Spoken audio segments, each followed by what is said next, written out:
It's mid-February 2025, which means it's time for another update on my HO scale, Southern New England Railway.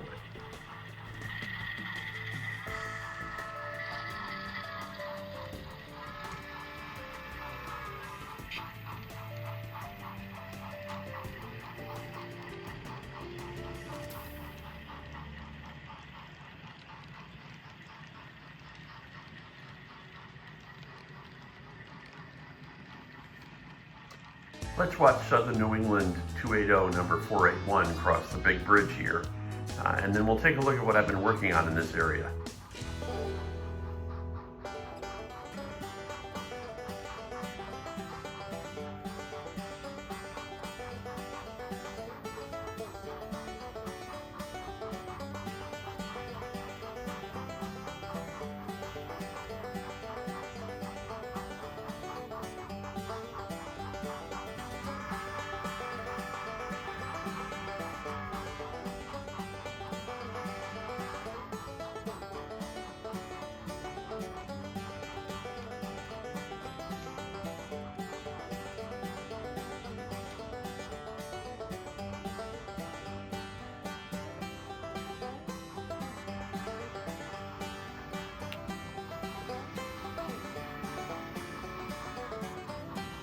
As we pan to the left, you can see the latest addition to this spot. I went ahead and added this feed mill model. I'm going to go ahead and take the camera off the tripod and we can take a closer look.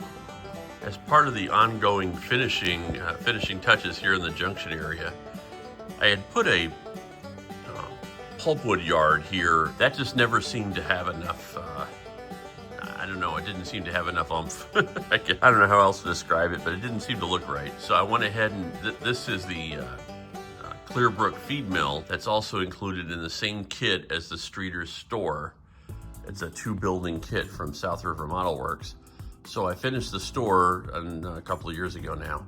And at the same time I had built the feed mill without really knowing where I was gonna put it. And I tried a couple other spots for it on the layout. I, at one point, decided I wasn't going to put it on the layout, had it in a display case in its own diorama.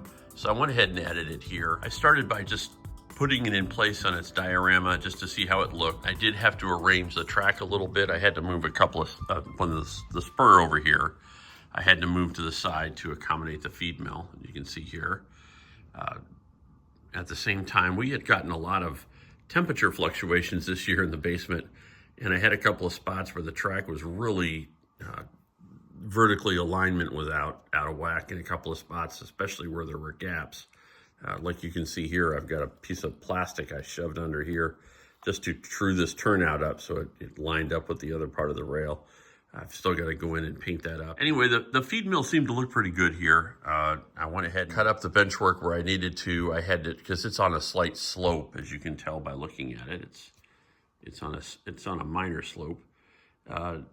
To capture that look, I had to cut into the fascia down here and basically install the diorama that I had built it on, and then rebuild the land around it, reblend the land in.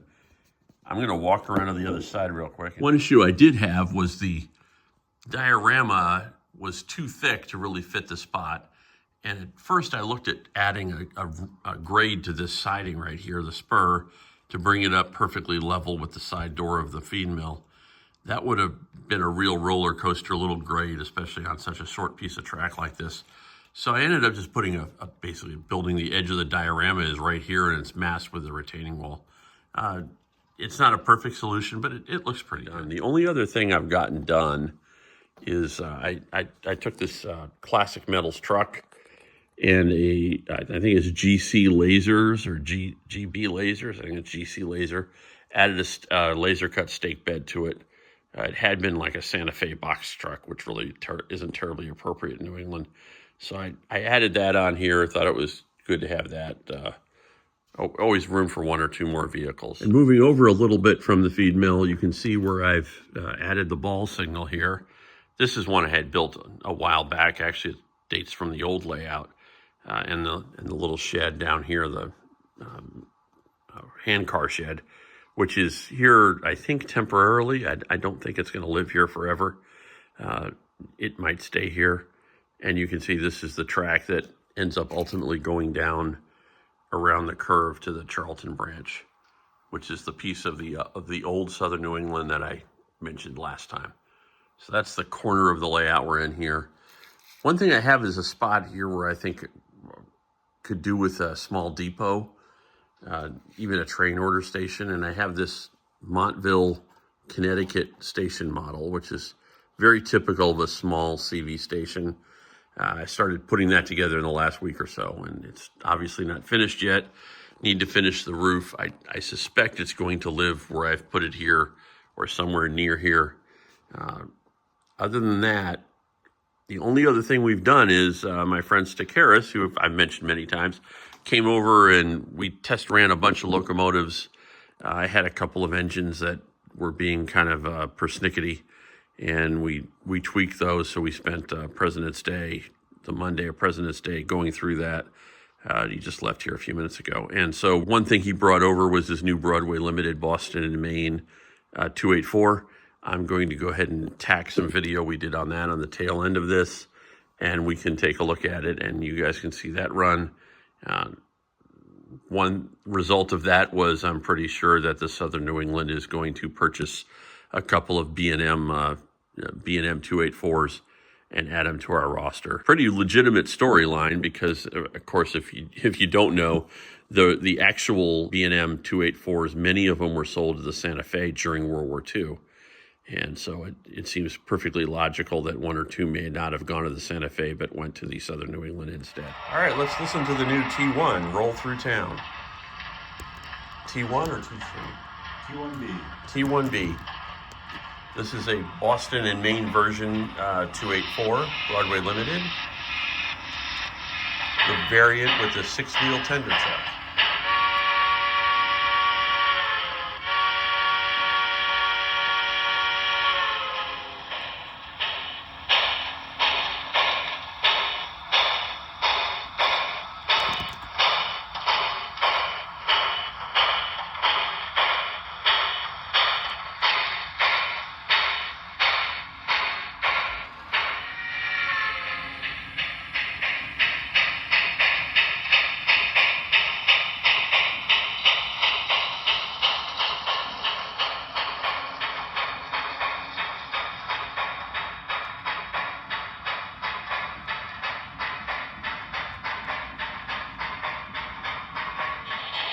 There's nothing like the factory setting on a sound decoder.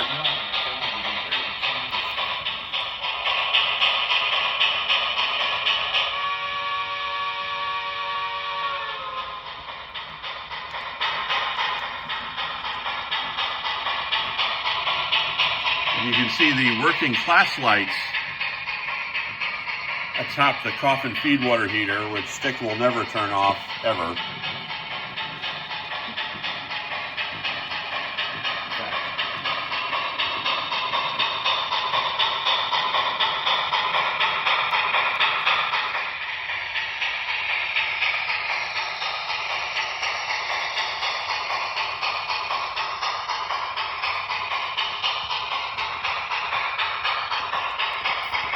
It's so loud, even the bears are coming out of the woods to listen to it.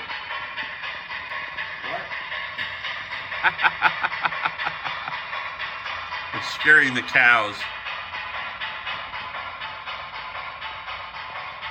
Well, that's it for this month's layout update. Hope to see you next month. In the meantime, enjoy this wonderful winter weather most of us are getting. Stay safe and stay warm, and we'll see you again soon. Thanks for watching.